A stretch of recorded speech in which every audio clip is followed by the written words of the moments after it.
আমি দুনিয়াতে মা হারা, বাবা হারা,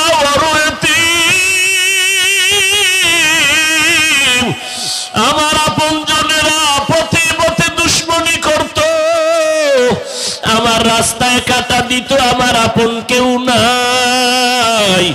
ওই সময় আরবের ধনী নারী খাদিজা আমাকে বিবাহের প্রস্তাব দিল। আল্লাহর মোহাব্বত নিয়ে বিবাহের বন্ধন। আমার বয়স 25, খাদিজার বয়স 40। বিবাহের বন্ধনে আসার পর ওই খাদিজা আমার জন্য সব কিছু উৎসর্গ করে দিল। আমারে আমার বংশের লোকেরা শিয়াবে আবু তালিবের ভিতরে 3 বছরের কিনারায় গৃহবন্দী করে রাখলো। আমি মোহাম্মদের রাস্তা বন্ধ, পানি দেয় না, খানা দেয় না। আমি গাছের পাতাগুলো চাবাইয়া চাবাইয়া ক্ষুধা নিবারণ করতাম।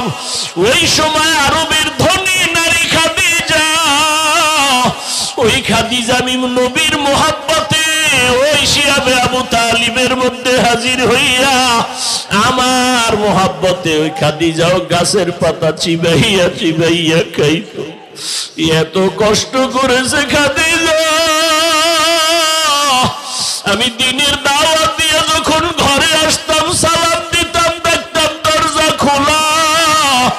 আমি বলতাম, খাদিজা আপনি কি ঘুমান না? খাদিজা বলে, নবী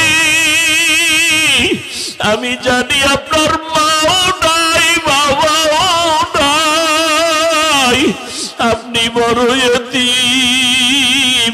আমি 2 জন স্বামী বিদায়ের পরে আপনাকে আমি গ্রহণ করেছি। আপনার আম্মাজান যদি থাকতেন এই দরজা বন্ধ করে ঘুমাইতে পারতেন না। আমি নবীর স্ত্রী হইয়া কেমন করে ঘুমাই? নবী যদি দরজার কিনারায় দাঁড়ায় কষ্ট পায়, আমি খাদিজার জাহান্নাম ছাড়া উপায় নাই। ও নবী, আমি আপনার কষ্ট যেন না হয়, আমি দরওয়াজার কিনারায় দাঁড়ায় অপেক্ষা করি। ও পর্দার আড়ালের আম্মা জান, স্বামীর মাল হেফাজত করবেন, স্বামীর দোয়া নিবেন, স্বামীর জন্য নামাজ পড়ে দোয়া করবেন, সন্তানগুলো লালন পালন আর হেফাজত করবেন। কিয়ামতের ময়দানে 4 জন নারীর জন্য জান্নাতের 8টা দরওয়াজা খুলিয়া 4 জন নারীকে জান্নাতের দারোয়ানরা বলবে, আসো, তোমাদের কোনো হিসাব নাই, জান্নাতের 8টা দরওয়াজা খোলা। এই 4 জন নারীর মধ্যে একজন খাদিজা রাদিয়াল্লাহু তাআলা আনহা। ও পর্দার আড়ালের আম্মা জান, আপনার আদর্শের দ্বারা সন্তান ভালো হবে, আপনার আমলের কারণে সন্তান ভালো হবে।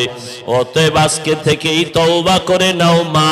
ও পর্দার আড়ালের মা বোনেরা, ও বৃদ্ধ বাবাজিরা, দুনিয়াটা কিছুই না। চক্ষু বন্ধ হয়ে গেলে 3টা সাদা কাফন দিয়ে কবরে নেওয়া হবে। কই আমার বাড়ি, কই আমার গাড়ি, কই সন্তান, কই আপনজন? এখন আমাকে টেনে সাদা কাপড়ের প্যাকেট বানায় কবরে রাখবে।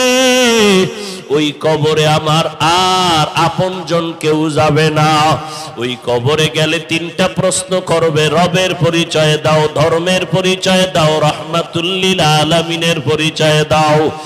যারা নেক আমল করিয়া যাবে তারা জবাব দিবে, আর যারা গুনাহ নিয়ে বেনামাজি অবস্থায় কবরে যাবে 3টা জবাবের একটাও দিতে পারবে না। নবী বলেন সাথে সাথে আল্লাহর অর্ডার হয়ে যাবে, ও কবরের ফেরেশতাই নাফরমানকে ধর, জাহান্নামের হ্যান্ডকাপ লাগাও, কবরে জাহান্নামের আগুন দিয়া লাগা দাও। ও কবরের মাটি 2 পার্শ্ব থেকে জোরে জোরে চাপ দাও। আজকে দুনিয়াতে কষ্ট সহ্য করতে পারি না, গুনাহ নিয়ে কবরে গেলে কেমনে কষ্ট সহ্য করব? আল্লাহর মোহাব্বত নিয়ে এখনো সময় আছে, তওবা করো। 2 ফোঁটা চোখের পানি ছেড়ে তওবা করো, আর জবানটাকে আমার মাওলার জিকিরের দ্বারা ভিজায় দাও। হাঁটতে চলতে সব সময় আল্লাহর জিকির। আমার দুনিয়াতে আপন কেউ নাই, একমাত্র আমার আল্লাহই আছেন। ওই আল্লাহ আমার হায়াতের মালিক, মৌতের মালিক, ইজ্জতের মালিক, রিজিকের মালিক। ওই আল্লাহই হলেন একমাত্র আমার আপন। আমার আল্লাহ ছাড়া আর কোনো মাবুদ নাই।